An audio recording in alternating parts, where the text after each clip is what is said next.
Pelo sinal da Santa Cruz, livrai-nos Deus, nosso Senhor, dos nossos inimigos. Em nome do Pai, do Filho e do Espírito Santo. Amém. Mateus capítulo 6, versículos do 9 ao 15. Diz assim a palavra do Senhor: Vós, portanto, orai assim: Pai nosso, que estais nos céus, santificado seja o teu nome. Venha o teu reino. Seja feita a tua vontade, como no céu, assim também na terra. O pão nosso de cada dia, dá-nos hoje. Perdoa as nossas dívidas, assim como nós perdoamos aos que nos devem. E não nos introduzas em tentação, mas livra-nos do maligno. De fato, se vós perdoardes aos outros as suas faltas, vosso Pai que está nos céus também vos perdoará. Mas se vós não perdoardes aos outros, vosso Pai também não perdoará as vossas faltas. Palavra da salvação. Glória a vós, Senhor. Glória a vós, Senhor. Antes de retornar ao início desta palavra, nós podemos ver aqui que a chave para sermos perdoados, Jesus colocou nas nossas mãos. A pessoa ser perdoada por Deus, gente, depende mais dela do que de Deus. Porque Deus é perdão. Porque Deus não retém a sua misericórdia. E pode ser que você se questione diante do que Jesus disse. Olha, o Senhor falou, nosso Senhor falou que também Deus não perdoará as nossas faltas. Porque o perdão, para se concretizar na vida da gente, ele precisa da adesão do nosso coração. O perdão de Deus, ele precisa encontrar um coração aberto sobre o qual repousar. Não adianta eu dar à pessoa um presente que ela não aceita. Se ela não aceita o presente, não é dela. É preciso que ela tome posse, que ela adquira, que ela tome aquilo para si. Existem certas condições em alguns lugares do mundo para a pessoa receber a herança. Não é? Às vezes o pai falece, ou falece um parente distante, e ele deixa lá um testamento. E a pessoa, para tomar posse daquele bem, ela precisa ir lá, assinar e assumir. Se ela não tomar posse, a herança foi deixada para ela, mas não é dela, ela não usufrui, porque ela não tomou posse da herança que foi dada a ela. A mesma coisa com o perdão que Deus nos dá. É nosso, já foi dado, não nos foi exigido nada em troca, a não ser que a gente tome posse dessa graça que Deus nos deu. Mas para tomar posse é preciso um coração aberto. E um coração aberto é um coração que perdoa. Então, onde está a chave do perdão de Deus na nossa vida? Mais do que em a gente pedir perdão a Deus, está em a gente perdoar os nossos irmãos. Porque um coração perdoador encontra perdão e misericórdia diante de Deus. É maravilhosa a palavra de Deus, na verdade. E aí os discípulos estão reunidos com Jesus e fazem a ele um pedido: Senhor, ensina-nos a orar. Até recomendo a você que faça como eu fiz no dia de ontem, o paralelo entre Lucas 11, versículos do 1 ao 4, e Mateus capítulo 6, versículos do 9 ao 15, para você ver tanto em uma quanto em outra essa experiência, esse momento em que os discípulos suplicam a Jesus: Senhor, quando nós nos colocarmos diante de Deus, como é que nós devemos nos comportar? E Jesus já começa respondendo uma pergunta que muitos se fazem quando se fala de oração. Para que eu vou rezar? Se Deus já sabe tudo, Deus sabe o que está passando na minha cabeça, Deus sabe o que está passando no meu coração, Deus sabe o que eu preciso. Não é exatamente assim que Jesus começa aqui no versículo 8. Nós não lemos o versículo 8, está logo acima. Não sejais como os pagãos, porque o vosso Pai sabe do que precisais antes de vós o pedirdes. Gente, Jesus começa o ensinamento dizendo: Deus já sabe o que vocês precisam antes de pedir. Ainda assim, é preciso que vocês peçam. Porque a oração é também uma chave. Se Deus coloca na sua mão, fulano, beltrano, meus amigos, e hoje Jesus está dizendo para nós, Ele disse isso aos seus discípulos, agora Ele está dizendo a mim e a você.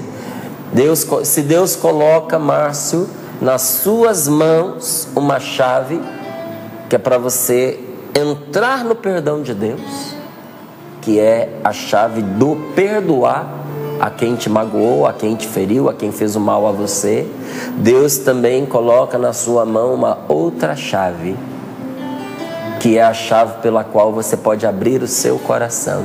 É o pedir, é o orar, é o colocar-se humildemente na presença do Senhor e suplicar o que você necessita. Deus já sabe de tudo que você precisa. Deus não precisa da sua oração, mas você precisa orar para que o seu coração se abra. Não é Deus quem necessita da sua oração, é você quem necessita orar. A necessidade não é de Deus, é sua. Porque sem nos colocarmos na presença de Deus com humildade e reconhecermos as nossas necessidades, o nosso coração não se abre. Então, o Pai do céu sabe. Portanto, quando fordes orar, orai assim: Pai nosso que estais no céu, santificado seja o teu nome, venha o teu reino, seja feita a tua vontade, como no céu, assim também na terra. O pão nosso de cada dia dá-nos hoje. Senhor, perdoa as nossas dívidas, assim, olha o que nós pedimos. Perdoa, Senhor, as nossas dívidas, assim como nós perdoamos aos que nos devem. Do mesmo jeito que nós perdoamos a quem nos deve, nós pedimos no Pai Nosso que Deus nos perdoe a nós. Como é que você perdoa as pessoas que estão em débito com você? Como é que você perdoa quem faltou com você, quem falhou com você? A gente precisa prestar muita atenção nisso por causa do que a gente reza. Porque eu vou depois na intimidade do meu quarto, ou da capela, ou diante do Santíssimo, voltar-me para Deus e dizer: Senhor, eu quero que o Senhor me trate do mesmo jeito que eu trato quem me deve. É isso que eu estou rezando no Pai Nosso.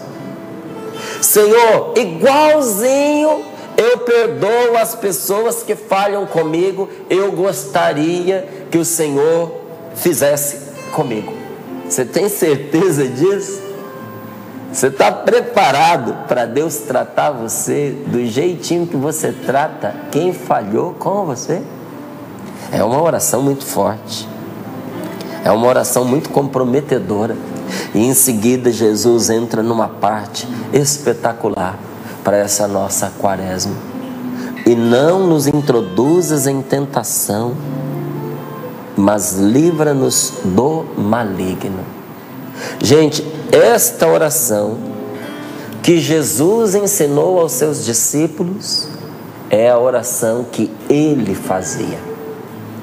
Se você perguntar assim: Márcio, como é que Jesus rezava? Jesus rezava: Pai nosso que estais no céu, santificado. Mas só, você já viu o que é a oração do Pai Nosso? Gente, se nós formos rezar direito o Pai Nosso, um dia inteirinho não dá para a gente começar no Pai e chegar até o Amém. Não dá. Se você já fez a experiência de ir desdobrando o Pai Nosso no decorrer do seu dia, você vai ver que é uma oração que preenche o dia inteiro, que passa por tudo que a gente experimenta. Quantas pessoas deram seu testemunho, inclusive pessoas santas diante de Deus, que não conseguiam chegar ao final do Pai Nosso sem antes entrar em êxtase. A pessoa saía de si. Tão grande era o amor por Deus e tão grande era a experiência que faziam do amor de Deus. Muitas delas ficavam só no Pai Nosso, porque faziam a experiência de um Deus que é Pai. Então o Pai Nosso, ele pode ser rezado inteirinho, ele pode ser rezado em partes. Tem horas que nós precisamos dobrar imediatamente o joelho diante de Deus e já cair nessa daqui, ó. Senhor, não me permita cair em tentação, mas livra-me do maligno, livra-nos do maligno. E tem aqui uma proposta bastante mesmo questionadora, curiosa, não é? Que é quando você lê ali o versículo 13 e a palavra de Deus nos diz: não nos introduzas em tentação, mas é Deus quem me introduz na tentação. Não é Deus quem me introduz na tentação. Deus não leva ninguém, gente, a pecar.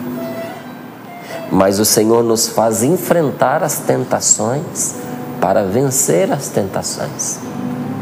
Quando o nosso Senhor põe na nossa boca e não nos introduzas em tentação, tem tudo a ver com esse livra-nos. É: Senhor meu Deus, não me permita entrar, me colocar diante da tentação. Não me permita, Senhor, ficar me experimentando, vendo até onde eu aguento, sendo sem juízo, temerário, louco, perdoe-me dizer assim, até mesmo estúpido, de me colocar num lugar do qual eu posso cair e me despedaçar. Porque tem gente que chega no limite do que aguenta e diz: eu fui até o fim, mas não pequei. Só que uma hora de chegar ali, de se introduzir na tentação, tem uma hora que você não vai voltar, você vai cair. Eu, durante um tempo, atendi um senhor, isso tem muitos anos, então eu posso contar que tem muitos anos. Ele tinha se dado a liberdade de experimentar todo tipo de pecado em âmbito sexual. E foi uma coisa tão séria, e isso tem dezenas de anos já, gente. Então é impossível saber a pessoa. Ele se permitiu tanto viver o pecado que ele acabou perdendo um pouco a sensibilidade em âmbito sexual e o controle, não é, sobre o seu apetite. Então ele estava vivendo desordens extremamente vergonhosas e não dava conta de voltar. E ali ele foi pedir que a gente rezasse por ele, para ele ter força de fazer o caminho contrário que ele tinha feito, porque ele estava vivendo desvios sexuais que para ele eram extremamente tristes, vergonhosos, e tudo começou com a permissividade. Eu posso, o corpo é meu, eu faço, isso me dá prazer. Só que chegou uma altura que ele não tinha mais prazer nas coisas normais, no jeito normal de se ter uma vida sexual. Começou a introduzir aberrações na sua vida íntima e agora não conseguia fazer o caminho de volta. E durante um tempo eu acompanhei esse senhor. Naquela época não apresentava programa na TV, não tinha tantas missões, não tinha tantos compromissos, então eu conseguia fazer esse acompanhamento. Hoje eu não consigo mais fazer esse acompanhamento. Antes eu conseguia. E chegou uma altura que ele já foi experimentando os frutos desta libertação, porque Deus é um Pai de amor e nos liberta. E quando eu fui me despedir dele, ele veio me fazer veio me colocar a par de uma decisão que ele tinha tomado. Ele disse assim: Márcio, eu me sinto tão liberto, eu estou tão bom, que eu quero voltar lá naquele prostíbulo aonde eu comecei, que é para ver se eu estou firme mesmo. Quero voltar lá, que é para eu me testar. Fiquei tão indignado com aquilo, tão indignado, que eu não medi as minhas palavras. Eu olhei para ele e disse assim, eu falei: então, nós rezamos e pedimos a Deus para te libertar dessa depravação, e pelo jeito você está me contando, nosso Senhor fez um bom trabalho. Eu falei: agora nós vamos começar uma segunda etapa e pedir a Deus para livrar você dessa burrice que você tem, que ela é incomensurável. Falei: mas que camarada burro! A pessoa quer voltar e repetir a experiência que levou ele àquela desgraça de vida. Desculpa, mas não dava para dizer outra coisa para ele naquela hora. E depois a gente diz, ou tem a tendência de dizer, que é Deus que nos introduz na tentação, que é Deus que nos coloca ali. Não, Deus é aquele que não nos permite ir ao encontro da tentação. É aquele que nos permite fechar o nosso coração para a entrada da tentação. Quantas pessoas vivem dificuldades como esse senhor em âmbito sexual e dizem: eu não sei por que eu sou tão atormentado nesse campo da minha vida. Mas a pessoa, ela não tem controle sobre nada. É começar da boca, não é? Porque a intimidade sexual, ela é qualificada, ela é pelos místicos, ela é estudada junto com os pecados do ventre. E entre os pecados do ventre está o da gula. Tanto que os doutores da igreja, os místicos, aqueles grandes mestres da espiritualidade, eles dizem: se você quiser obter o maior domínio sobre a sua sexualidade, feche a sua boca. No duplo sentido da palavra. Tenha mais controle sobre o que você come e seja mais comedido no que você fala. Se você dominar a sua boca, tanto no que sai dela quanto no que entra nela, você também vai ter domínio sobre a sua vida sexual. Então, primeiro, a pessoa vai vivendo outros descontroles na vida, a começar pelo descontrole no comer. Depois, a pessoa não tem controle sobre o que ela vê. Quer ter uma vida casta, mas assiste, gente, todo tipo de porcaria. Pela televisão, pelo smartphone, no computador. Está sempre vendo algo que a provoca, algo que desperta nela o erotismo. Sabe quando vai conseguir ter pureza, conseguir controlar a sua sexualidade? Desse jeito? Nunca, porque ela está sempre se introduzindo na tentação. Cada um de nós é tentado na sua fraqueza. E Jesus, que vestiu a nossa humanidade em tudo, exceto no pecado, nosso Senhor experimentou a fraqueza da nossa carne, gente. Jesus entendeu o quanto o ser humano é fraco. Ele foi tentado naquilo que poderia ser a fraqueza dele. A diferença é que ele não caiu. Mas se você acha que o demônio não identificou os pontos frágeis da vida de nosso Senhor Jesus Cristo, se você pegar a tentação de Jesus no deserto, você vai ver onde o demônio tinha detectado os pontos mais frágeis da humanidade de Jesus. Pegou Jesus no momento de necessidade, de fome, e foi tentando, falando para ele: se você é mesmo filho de Deus, manda aqui, que essas pedras se tornem pão, para você matar a sua fome. Você está aqui no alto desse monte, né? Você podia cair lá embaixo. Imagina, você com fome, no meio do deserto, aquele sol na sua muleira. Você no alto do monte, você olha lá, que você sente vertigem. Quando a gente tem vertigem, Qual é a sensação? É de que a gente vai cair, a gente sente uma vontade de se abandonar. Inclusive, tem que ter muito cuidado com criança, porque você leva à beira do precipício, ela pula. Não é porque ela queria se suicidar. É porque a vertigem nos leva a uma inclinação para a gente saltar no abismo. Jesus ali com vertigem, ele chega a dar uma cutucadinha. Tem uma palavra a seu respeito. Você não é o filho de Deus? Não é isso que Deus tem mostrado para você? Que você é o filho dele? Você tem certeza disso? Você tem mesmo fé nisso? Você confia mesmo em Deus? Não é? Porque tem muita gente que é testado e tentado na sua fé. Você é um homem de fé mesmo? Você é uma pessoa de oração? Deus realmente falou com você? Então testa. Se Deus falou com você, se joga daqui de cima. Porque está escrito que Ele enviará os seus anjos que tomarão você pela sua mão, para que o seu pé não tropece em alguma pedra que seja. E ali ele vai tentando Jesus. Depois mostra a Jesus todos os reinos da terra e diz: isso é meu, me foi dado. Porque antes ele era um anjo de luz. Os anjos têm a função da guarda, tanto que nós temos os nossos santos anjos da guarda. E pelo que foi dito, e Jesus não desmentiu, a Lúcifer tinha sido dado o cuidado da terra. E ele diz: todos esses reinos me foram dados. Gente, só pode ter sido dado por Deus. É de Deus, só Deus pode dar. E ele diz: se você me adorar, diz para Jesus, eu darei tudo a você.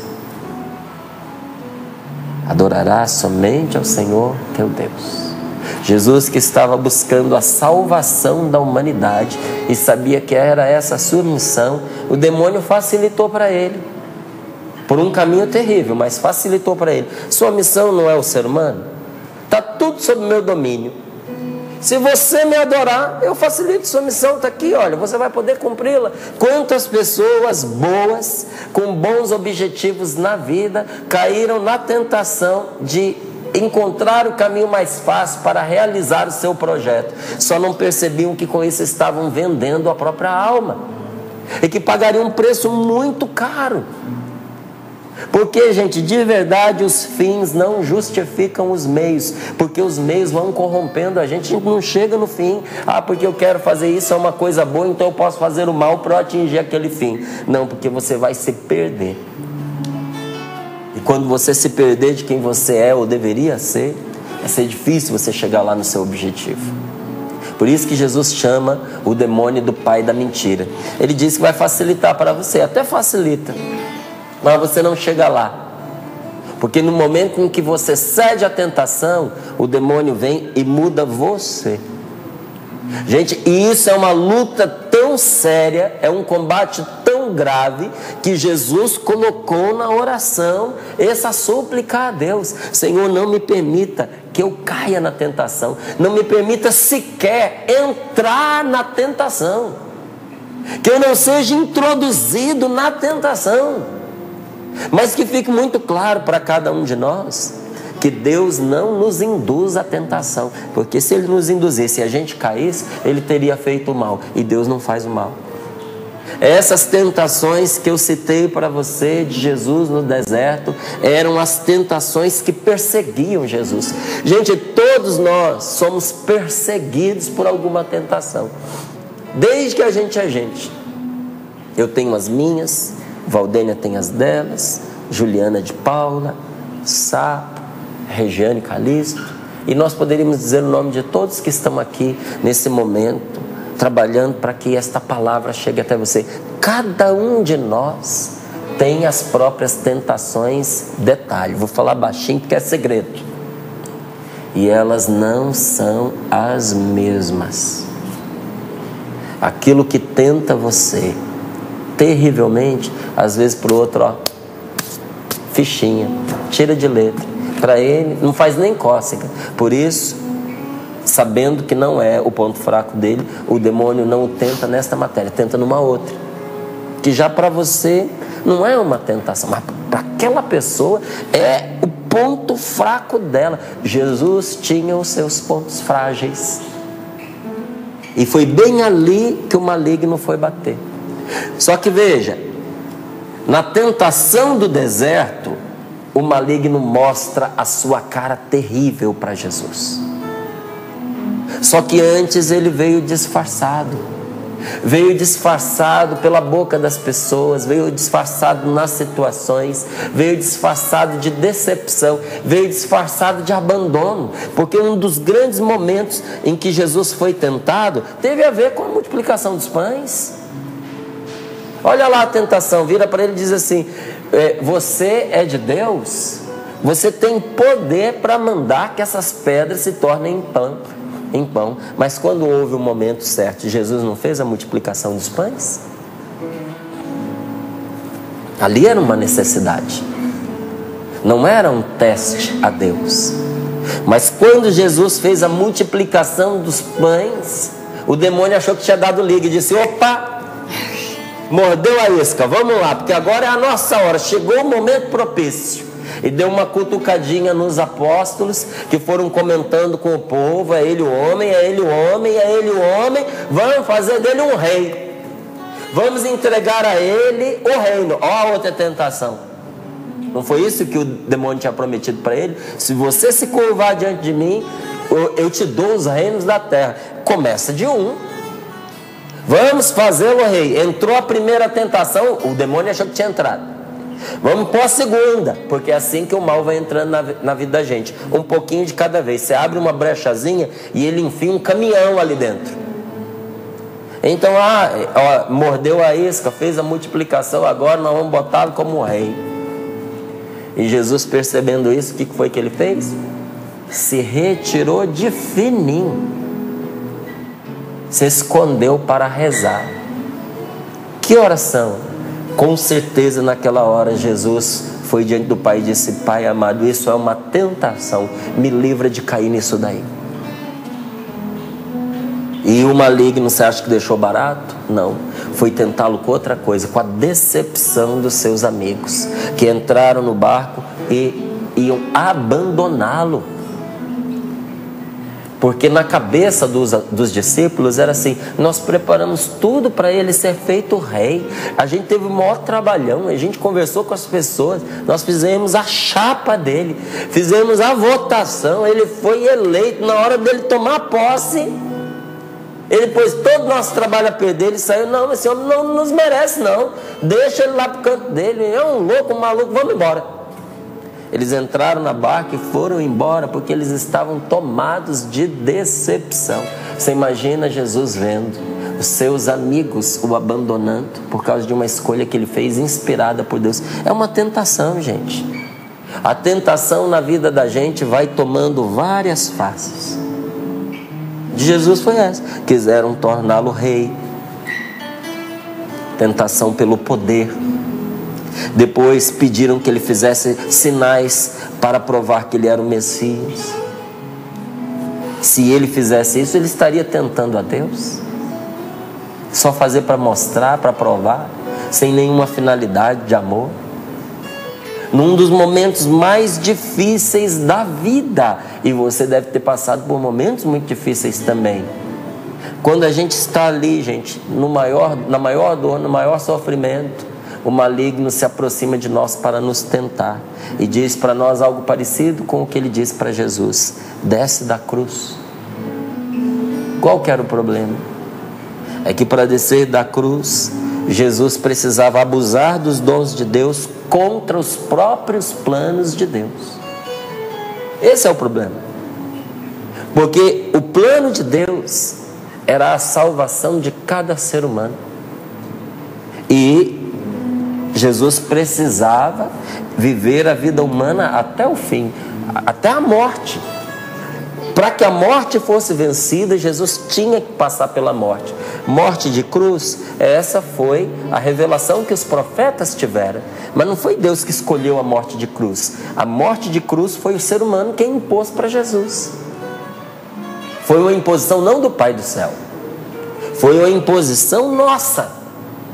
A crueldade humana impôs a cruz para Jesus. Mas descer da cruz era desistir de levar o plano de Deus até o fim. E qual era a tentação? Usa do seu poder, usa dos dons que Deus lhe deu. Você pode se libertar. O Espírito Santo, que via as tentações que Jesus enfrentava, fez com ele o que nós estamos procurando repetir nesta quaresma. Levou Jesus a se retirar. A quaresma é um retiro de 40 dias. A imagem dos 40 dias que Jesus passou no deserto. Jesus não foi para o deserto para ser tentado. Ele já estava sendo tentado a vida inteira. Jesus foi para o deserto para travar uma luta. E todo ano a igreja nos convida, está na hora de você travar uma luta e pôr essa tentação no lugar dela, que é longe de você. E quando nós tomamos essa decisão, o Espírito Santo nos conduz. O Espírito Santo levou Jesus a um retiro. O Espírito Santo preparou Jesus com jejum e oração, para que ele pudesse enfrentar e vencer a tentação. Para você enfrentar e vencer certas tentações, meu amigo, só pelo jejum e pela oração. Para você vencer a tentação, você precisa enfrentá-la. Agora, enfrentar a tentação não é se colocar de novo em risco, porque você foi lá bebericar daquilo que você já experimentou um dia e foi liberto, igual aquele outro lá queria fazer, para você ver se você tem força suficiente. Isso é tentar a Deus. Não é? É tentar. Nós, para vencermos a tentação, temos que enfrentar a tentação. Mas nós só poderemos fazer isso se o Espírito Santo nos conduzir. É do jeito de Deus, com a graça de Deus. Porque se nós não enfrentarmos a tentação, ela não nos deixa. Se você não enfrentar essa tentação, primeiro reconhecendo, isso é tentação, fazer igual Jesus. Esse negócio aqui, que eles estão querendo me tornar um rei, é por causa da comida que eles ganharam. Eles não entenderam que é um sinal do céu, de que a salvação chegou. Eles só querem pão para o bucho. Não foi para isso que eu vim. Primeira coisa que Jesus fez, reconheceu que aquilo não era um bem, aquilo era um mal, aquilo era um desvio do plano de Deus na vida dele. Segundo, Jesus se retirou para se fortalecer. Reconheceu a tentação e enfrentou-a. Só desceu de lá quando ele viu que ele não ia sucumbir àquela proposta que estava sendo feita. Inclusive quando todo mundo já tinha se dispersado. Inclusive aqueles que queriam se lamentar, decepcionados pela escolha que ele fez. A gente precisa enfrentar a tentação, gente, com joelhos no chão e oração. Porque se você não enfrentar, ela não vai deixar você. Essa tentação do álcool, essa tentação do adultério, essa tentação da fornicação, essa tentação da ganância, de ter mais do que você é capaz de usar. Essa tentação da gula que está matando você. Se você não encarar isso, primeiro, reconhecer que isso é um mal na sua vida. Segundo, se você não enfrentar, isso vai te acompanhar para o caixão, vai com você até o seu túmulo. Mas se nós fizermos isso sem Deus, enfrentarmos a tentação sem Deus, a gente pode escrever que nós vamos sucumbir. Se nós quisermos enfrentar a tentação sem Deus nos preparar e nos conduzir para enfrentá-la no momento certo e da forma certa, nós vamos sucumbir. Porque a tentação não tem cara de tentação. A tentação, ela chega para nós sempre como uma sugestão, como um insight, às vezes até como uma inspiração. Por isso que a palavra de Deus compara joio e trigo, porque elas às vezes vêm com uma cara de semente boa, gente, mas é semente imprestável, é tentação, que vem disfarçado de coisa boa, mas não é. A tentação é sempre uma sugestão que nos impele em direção às nossas fraquezas. Quando você diz assim, era isso que eu tanto queria, até que enfim me veio um jeito de saciar essa minha vontade. Você toma cuidado, porque se você está sendo impelido na direção das suas fraquezas, você precisa se perguntar, será que é Deus que está me fazendo essa proposta? Se nós não nos cuidarmos, ela pode passar de tentação a obsessão e de obsessão a opressão. Ela começa simplesmente como uma sugestão, depois ela toma conta dos seus pensamentos, você não consegue parar de pensar nisso. Depois que você já foi tomado nos seus pensamentos, ela começa a afetar o seu corpo. ela começa a afetar a sua vida. Há pessoas que ficam atormentadas nos seus pensamentos, têm sonhos ruins, desenvolvem falsas enfermidades. A falsa enfermidade é uma doença que tem todas as características de uma doença verdadeira. Mas quando os médicos vão fazer os exames, descobrem que aquela enfermidade não tem raiz física. E por isso não tem explicação científica para ela. Vem todos os sintomas, diz a pessoa realmente está doente, realmente a pessoa não consegue andar, realmente a pessoa está muda, não consegue falar, realmente a pessoa está cega, ela não consegue enxergar. Mas nós fizemos aqui todos os exames, os olhos funcionam, a boca funciona, está perfeita. Não sabemos explicar por que ela não vê, por que ela não fala. Quantas pessoas estavam doentes assim e recuperaram a sua saúde, encontraram a cura no meio de uma oração de libertação ou até mesmo de um exorcismo? Porque o mal tinha crescido dentro dela, passando de tentação a obsessão, a opressão. Tem muitas pessoas que veem vultos, que chegam até mesmo a se sentir fisicamente muito mal. O que fazer nessa hora? Atingir o mal em sua raiz, como Jesus mesmo o fez. Como é que você combate um pensamento ruim? Você combate um pensamento ruim com outro pensamento. Como é que você combate uma tentação? A tentação você combate com a verdade. Não foi assim que Jesus venceu o demônio no deserto? Combatendo com a palavra de Deus, do mesmo jeito que ele estava sendo tentado, pela palavra de Deus, ele o venceu com a palavra de Deus. Jesus confrontou as suas tentações com a verdade que está na palavra de Deus. Então eu encerro aqui para você, com você, propondo a você que enfrente a tentação da mesma forma que Jesus a enfrentou. A hora que você se vê inclinado a ceder à sua fraqueza, traga a palavra de Deus no seu íntimo. Mas quando você estiver com vontade de desistir, retome aquela palavra do Senhor que diz: tudo posso naquele que me dá força. E vá repetindo aquilo, e vá repetindo aquilo, até você se fortalecer. A hora que você se sentir triste, você no íntimo do seu coração repita: a alegria do Senhor é a nossa força. Quando você se sentir prostrado, o que nos diz a palavra de Deus? E nós repetimos tantas vezes aqui no Sorrindo para a Vida: mesmo enfermo eu sou guerreiro. E quando você estiver se sentindo massacrado pela solidão, a palavra de nosso Senhor Jesus Cristo que nos promete: eis que estarei convosco até o fim dos tempos. E quando você estiver desesperado, porque você já pediu, você já rezou e a graça ainda não aconteceu, ou você pelo menos não a viu, a palavra que diz: sofre as demoras de Deus, para que na hora certa você encontre a riqueza que você está procurando. E você pode ter certeza que pela palavra de Deus a tentação vai se afastar de você. Como é bom sentir o teu amor tocar em mim. Como é bom sentir o teu amor tocar em mim. O teu amor tocar em mim.